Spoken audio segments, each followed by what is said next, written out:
Two Aspects of the Leading of the Self, written by Daria Sementina. The subject of leadership has always been an integral part of humankind's activities, and it cannot be denied that the leading skills are inextricably linked not only to individuals whose occupation relates to any kind of activities that require interaction with people and an empathic communication, but to each of us as well. It can also be said that everyone leads himself or herself daily, performing decision making and socializing at a general level. This process requires enough concentration and involves experiencing different kinds of emotion depending on a wide range of factors: an environment surrounding a person, an importance of a subject with a decision is related to, and some others as pointed out by Scuti. Consequently, sometimes the emotions can be negative, overwhelming one's mind and making feel uncertain and frustrated, eventually building internal barriers in a mind, preventing an individual from reaching a full potential.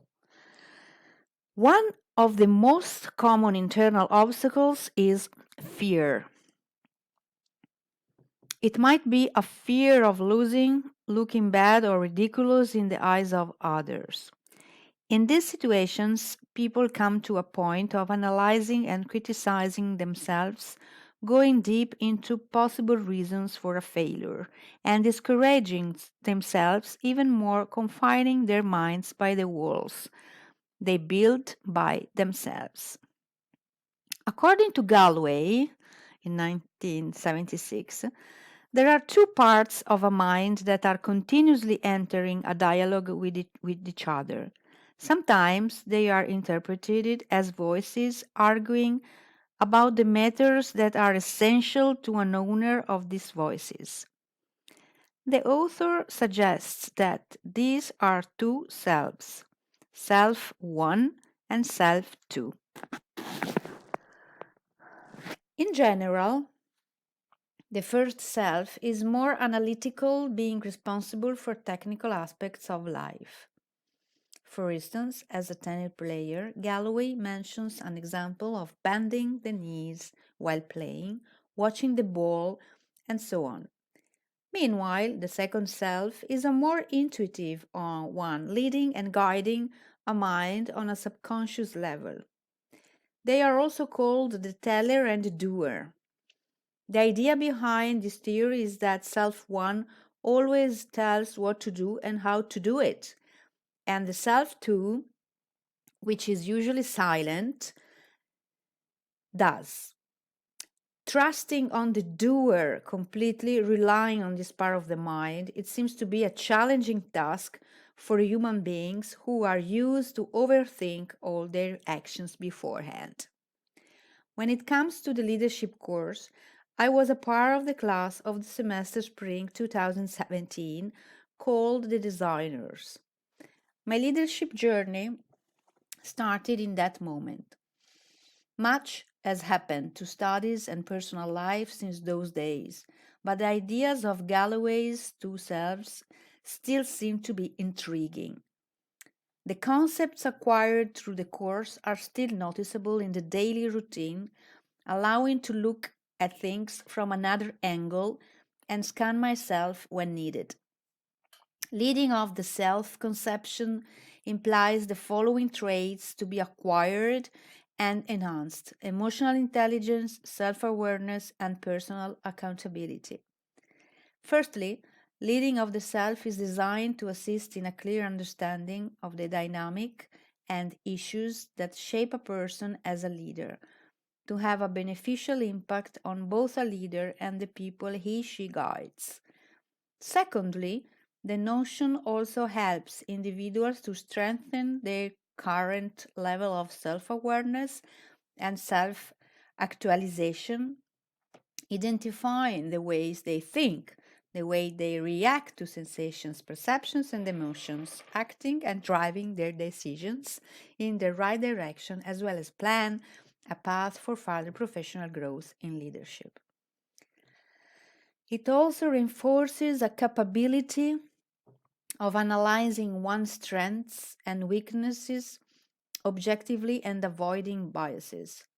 From my perspective, it was a challenging but this intensive mindful journey reminding me of the famous line, "Big things have small beginnings," as spoken by T.E. Lawrence in Lawrence of Arabia or by the android David in Prometheus, spoken, of course, as an homage to Lawrence of Arabia.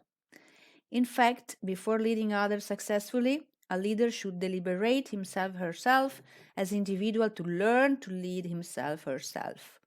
It is a coherent process requiring much dedication and willingness to learn how to become a mindful leader.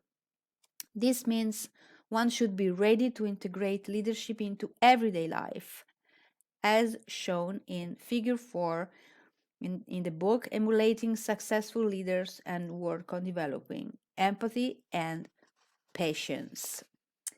To show a practical application of the process, as far as my personal experience is concerned, once upon a time, a group of friends went mountain skiing. One person has never skied before, thus being a little bit afraid in the beginning to fall or even go uphill, having her training at the foot of the mountain in the area devoted for children. After some training provided by friends who had more skills, it was decided to roll the dice and slide downhill using one of the ski trails. It was quite a risky activity considering that the person has just learned how to make the first steps and brake safely, albeit on a decent level for a novice. As the reader might have already guessed, this inexperienced person was me. At first, I was afraid of others may think of my skills, feeling miserable while falling after each second attempt, and comparing myself to my friends who were confident enough. It perfectly demonstrates how much I listen to analytical and rational self one, slightly increasing anxiety and limiting myself with my baseless fears, imagining what can happen to an unskilled skier on his way. Indeed, it was one of the scariest moments I have ever encountered when I got to the top of the mountain. Everything went well until I faced a fast downhill run in front of me. There was no chance of avoiding it or coming back to the start of the trail. At the same time, the teller reminded of itself analyzing the possible proper movements to make to go downhill safely. However, it did not help, and I was left alone with my despair and fears. That was the moment I realized there was a need to address to the doer and trust to the maneuvers that will come unconsciously, in other words, to rely on the intuition. I made up my mind for sliding down, picking up the speed. The wind was blowing in my face, and the snow was flying towards my eyes, making it more difficult to see the surroundings. At some point, I was overcome by the sensation of inexplicable concern, but soon it has gone away, giving a space for true emotions and a feeling of achievement. I was over the moon after completing this small adventure, in which self too assisted as the catalyst for the success.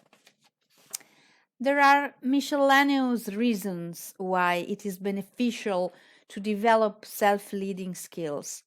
First, as was mentioned above, it is crucial to get to know yourself. How is an individual going to lead people if he or she is not able to cope with his own problems or stresses and properly assess himself or herself? Furthermore, self-leadership plays a great role in maximizing an effectiveness of guiding others. one becomes a more transparent leader with whom it is easier to build a strong and trusting relationship. Moreover, since a person has experienced this road of becoming a leader of himself, herself, she has an opportunity to grow into a developer of talents and help people on the path of understanding the self.